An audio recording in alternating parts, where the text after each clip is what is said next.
That's Clint Eastwood's new film, Richard Jewell.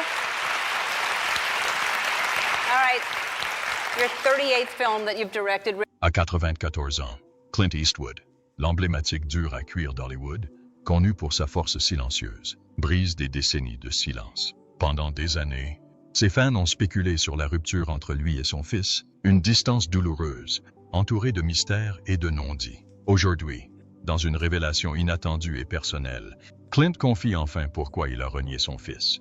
Mais quelle vérité se cache derrière cette fracture familiale longtemps gardée? Suivez-nous pour découvrir l'histoire poignante de l'une des relations les plus secrètes d'Hollywood. De star de western à légende hollywoodienne, l'ascension de Clint Eastwood vers la gloire est faite de courage et de rôles inoubliables. Sa carrière d'acteur décolle dans les années 1950, mais ce n'est qu'en 1959 qu'il attire l'attention du public avec la série télévisée Rawhide. Se déroulant dans le Far West, la série a révélé au public la présence discrète mais fascinante d'Eastwood. Ce rôle a marqué sa percée, lui ouvrant les portes d'un nouveau monde d'opportunités. Au milieu des années 1960, Clint a connu une renommée internationale grâce à la trilogie Dollars, une série de western spaghetti réalisée par Sergio Leone. Dans le rôle du mystérieux homme sans nom, Clint n'avait pas besoin de beaucoup de mots.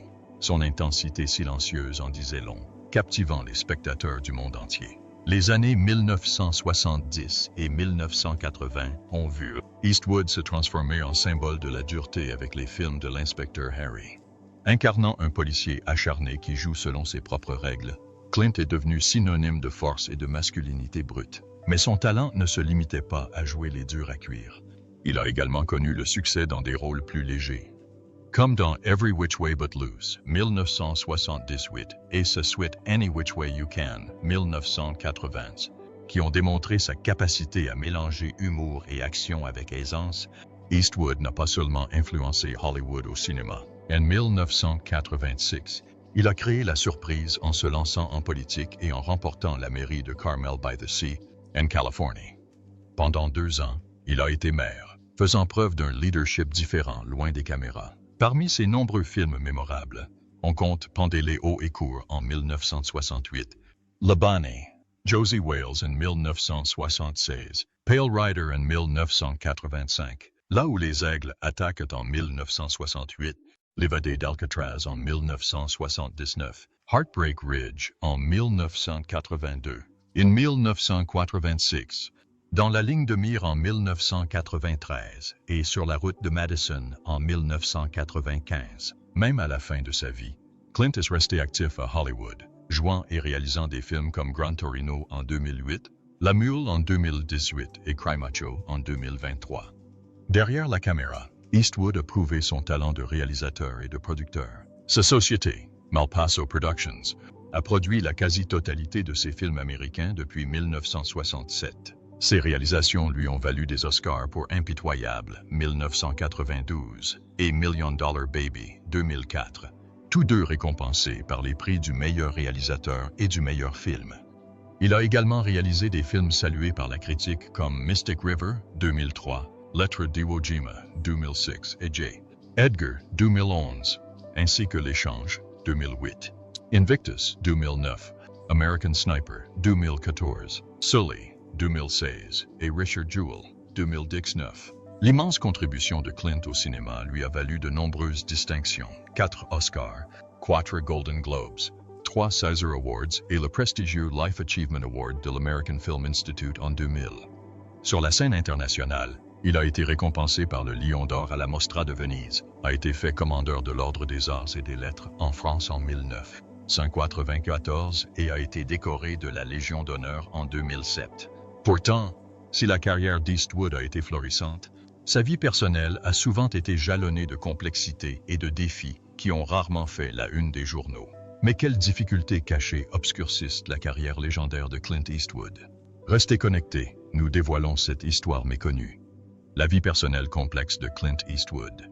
Bien que la carrière de Clint Eastwood ait ébloui des millions de personnes, sa vie privée est restée privée et profondément compliquée.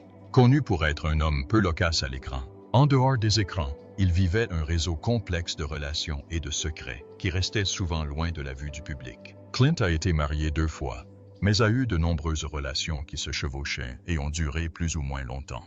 Ce qui est encore plus intriguant, c'est qu'il a eu au moins 8 enfants avec 6 femmes différentes, sans jamais en confirmer le nombre exact. Clint a expliqué un jour, « Ce sont des personnes vulnérables. Je peux me protéger, mais pas eux. » Son biographe, Patrick McGilligan, a même suggéré que le nombre exact d'enfants d'Eastwood pourrait ne jamais être connu, mentionnant un enfant né alors que Clint était encore au lycée. Eastwood s'est marié une première fois avec Margaret Neville Johnson en décembre 1953, après une rencontre à l'aveugle plus tôt dans l'année. Cependant, même pendant leur relation, Clint a eu une liaison qui a donné naissance à une fille prénommée Laurie, née en 1954. Laurie fut ensuite adoptée par un couple de Seattle, et l'identité de sa mère, qui appartenait à une troupe de théâtre avec laquelle Clint travaillait, fut tenue secrète. Tout au long de son mariage avec Johnson, Clint continua d'avoir des liaisons. L'une des plus durables fut avec la cascadeuse Roxanne Tunis, dont elle resta une amie proche jusqu'à son décès en 2023. Ensemble, ils eurent une fille prénommée Kimber en 1964. Malgré ces difficultés, Clint et Margaret Johnson restèrent mariés pendant des décennies et eurent 2 enfants, Kyle, né en 1968, et Allison, né en 1972. Pourtant, leur mariage était loin d'être stable. En 1975, Clint commença à vivre avec l'actrice et réalisatrice Sondra Locke, elle-même mariée à un homme, mais dans le cadre d'un mariage de convenance. Son mari était homosexuel et sans emploi. Sondra a raconté un jour que Clint lui avait confié qu'elle l'avait rendu monogame et a même affirmé que Clint avait affirmé n'avoir jamais été amoureux avant de la rencontrer. Ce n'est qu'en 1984 que Clint a divorcé de Margaret Johnson. Pendant ce temps, Sondra Locke est restée mariée à son mari jusqu'à sa mort en 2018. Bill Brown, un éditeur de Carmel by the Sea, a un jour décrit Sondra comme l'amour de la vie de Clint, mais ce dernier n'a jamais évoqué publiquement son décès. Les différentes facettes de la vie privée de Clint Eastwood révèlent un homme donc. L'univers intime était aussi complexe que les personnages qu'il incarnait à l'écran. Mais quel secret se cache derrière la vie amoureuse mouvementée de Clint Eastwood? Suivez notre vidéo pour découvrir la vérité cachée de sa famille. Durant ces années avec Sondra Locke, une autre relation secrète s'est discrètement révélée. Il a fréquenté Jasleen Reeves, une hôtesse de l'air, et ils ont eu 2 enfants, Scott, né en 1986, et Catherine, née en 1988.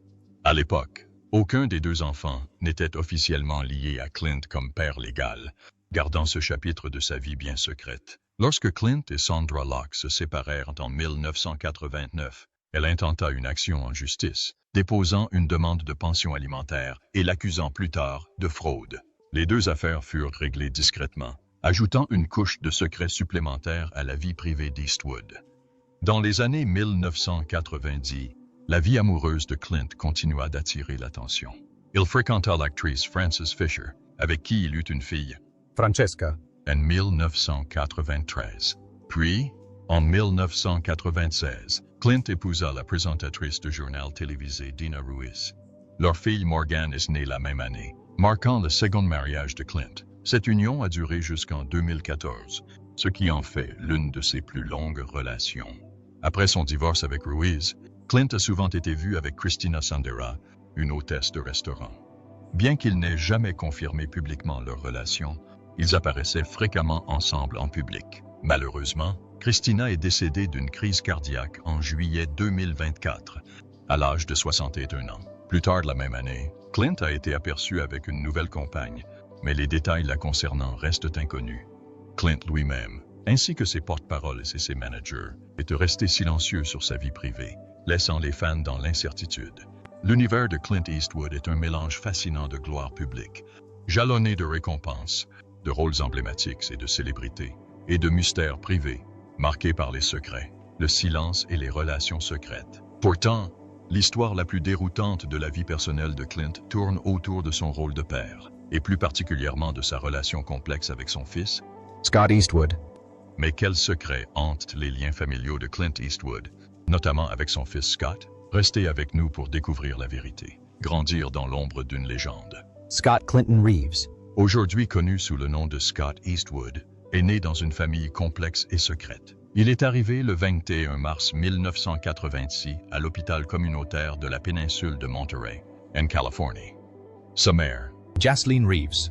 travaillait comme hôtesse de l'air, et son père n'était autre que le légendaire acteur et réalisateur Clint Eastwood.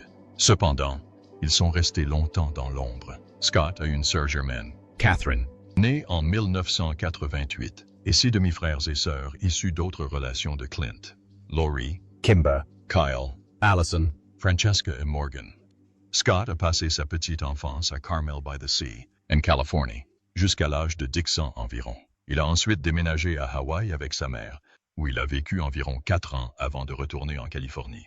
Il a terminé ses études au lycée de Carmel, puis a étudié la communication à l'université Loyola Marymount de Los Angeles, dont il a obtenu le diplôme en 2008.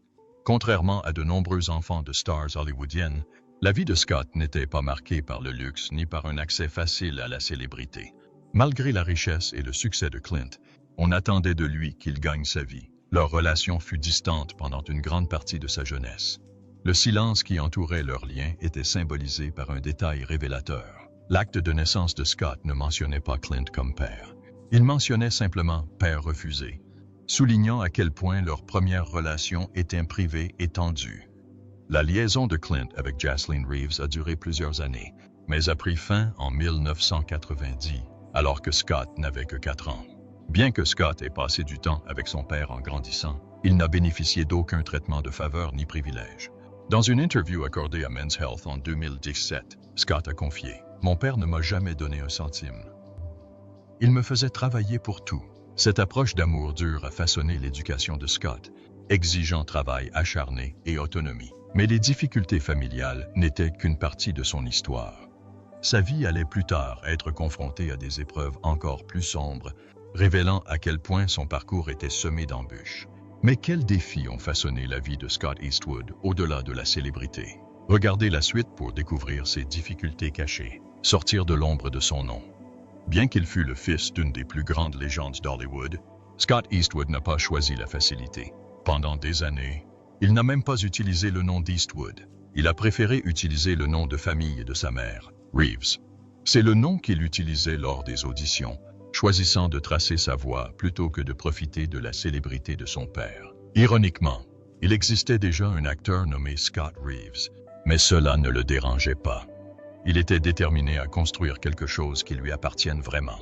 Il a un jour confié au Men's Journal qu'il n'avait commencé à utiliser le nom Eastwood qu'en 2008, après avoir déjà travaillé dans l'industrie et acquis une certaine crédibilité. Je me suis dit que c'était ridicule.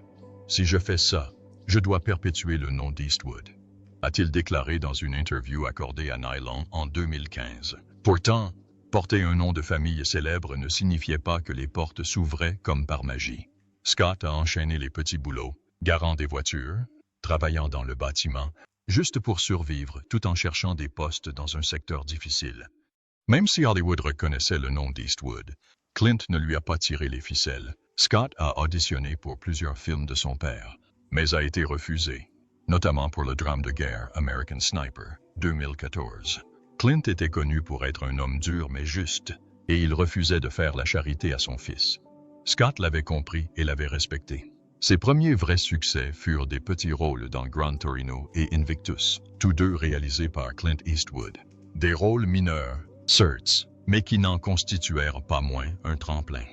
Les plus grands succès de Scott sont venus plus tard, avec des performances exceptionnelles dans The Longest Ride, Fury et une apparition mémorable dans le clip The Wildest Dreams de Taylor Swift. Il a ensuite décroché des rôles dans des blockbusters comme Suicide Squad, The Fate of the Furious et Pacific Rim Uprising. Malgré sa longue carrière, beaucoup le considéraient encore comme un succès instantané. Mais Scott n'a pas tardé à les corriger. C'est loin d'être vrai. A-t-il dit, il faut du temps pour trouver son chemin. Mais qu'est-ce qui a poussé Scott Eastwood à rejeter son célèbre nom de famille au départ? Restez connectés pour découvrir la raison surprenante. Trouver sa propre gloire. Le chemin vers la gloire de Scott Eastwood n'a pas été facile. Même après avoir joué dans des rôles mineurs dans les premiers films de son père, lorsque l'opportunité de décrocher un rôle majeur dans American Sniper s'est présentée en 2014, il s'est dit que c'était peut-être son heure. Clint Eastwood réalisait ce drame de guerre percutant basé sur la vie du Navy SEAL Chris Kyle. Scott a auditionné pour le rôle de Jeff Kyle, le frère de Chris, plein d'espoir et fort d'un CV solide, bâti à force de travail et de persévérance. Mais une fois de plus, le rôle lui a échappé, et c'est l'acteur australien Keir O'Donnell qui l'a finalement choisi. Ce refus lui a fait mal, mais Scott ne s'est pas laissé abattre. Au contraire, il s'en est servi comme d'une force. Dans une interview ultérieure, il en a ri en disant « J'ai auditionné pour American Sniper et je n'ai pas eu de rôle. » Pourtant, sous ce rire se cachait une détermination évidente. Cette même année, une nouvelle porte s'est ouverte.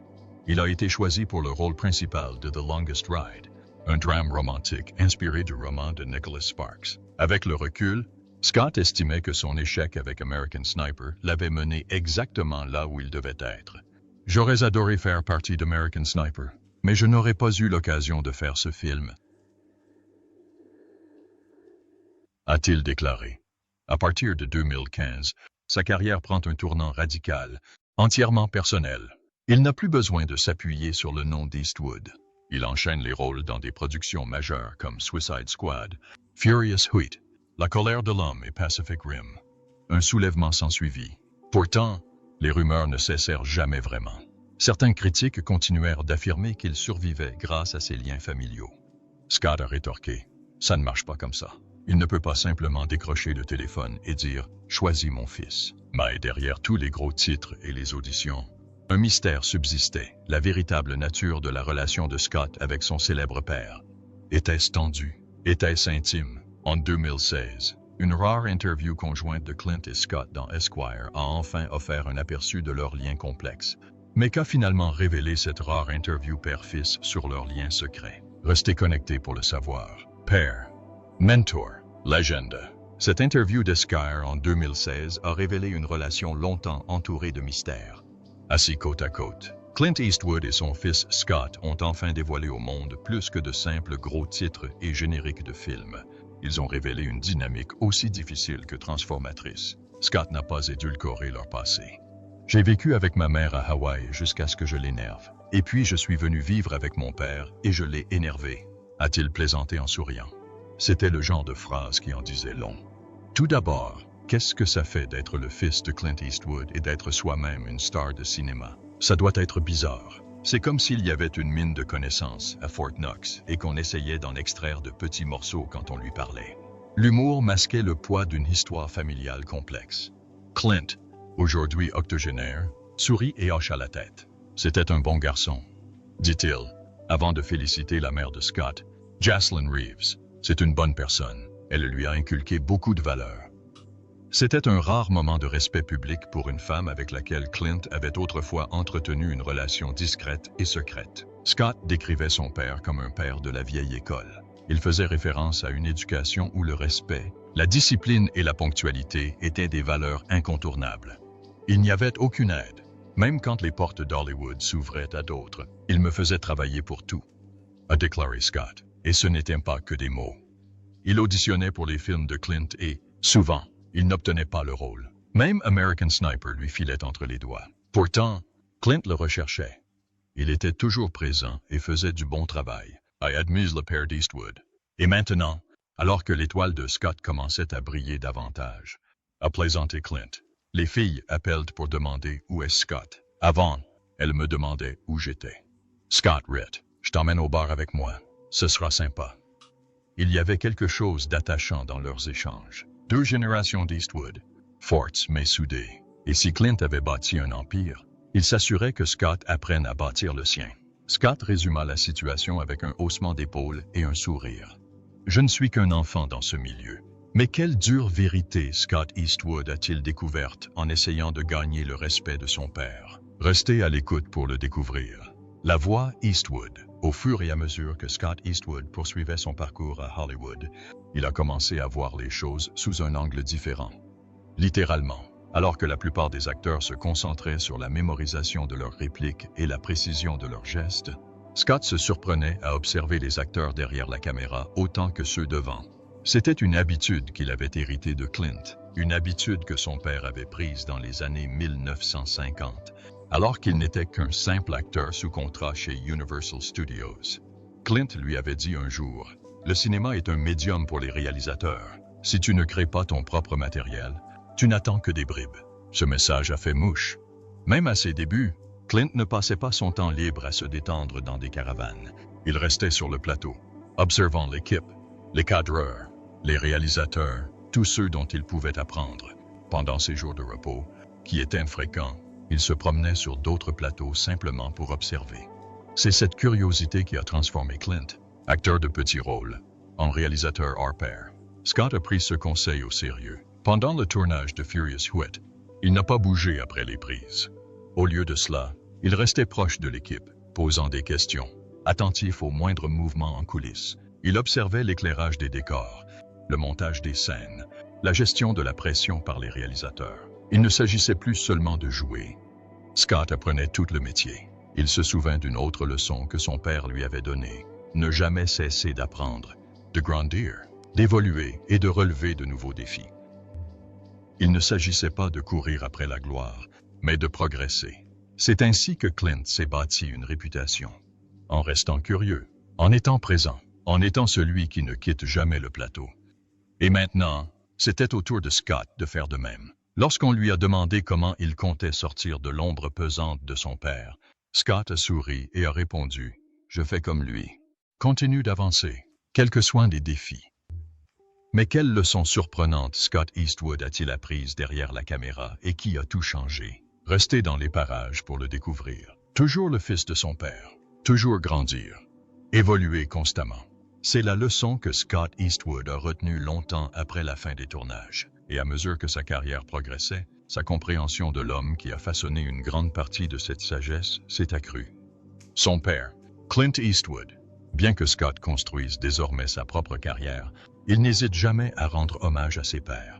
Leur histoire, cependant, n'est pas celle typique d'un père et de son fils à Hollywood. Elle est plutôt marquée par de longs silences, une distance physique et émotionnelle, et un respect lentement acquis, élevé principalement par sa mère. L'hôtesse de l'air Jacqueline Reeves, Scott a passé une grande partie de son enfance sans connaître le nom d'Eastwood.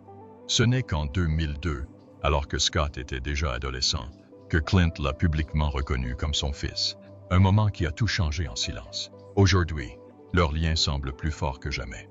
En 2024, lors d'une interview franche, Scott a parlé chaleureusement de son père. Il a qualifié Clint non seulement d'acteur et de réalisateur légendaire, mais aussi de véritable source d'inspiration. Il a salué l'éthique de travail acharnée que Clint lui a inculquée. Scott en est toujours fier. En repensant à leur relation, il n'a pas hésité à reconnaître les moments difficiles, surtout celui qui a laissé une vive émotion. En 2014, alors que Clint réalisait le drame de guerre à succès American Sniper, Scott a auditionné pour le rôle de Jeff Kyle, frère du personnage principal Chris Kyle, interprété par Bradley Cooper. Malgré son travail acharné et ses espoirs, le rôle a été attribué à l'acteur australien Keir O'Donnell. J'ai auditionné et je n'ai pas eu le rôle, a admis Scott. Mais il n'y avait aucune amertume dans sa voix. Au contraire, ce rejet devint un moteur, poussant Scott à se frayer un chemin loin de l'ombre de son père. L'année suivante, il décrocha le rôle principal dans The Longest Ride 2015, un tournant qui lui permit de se faire connaître pour son talent.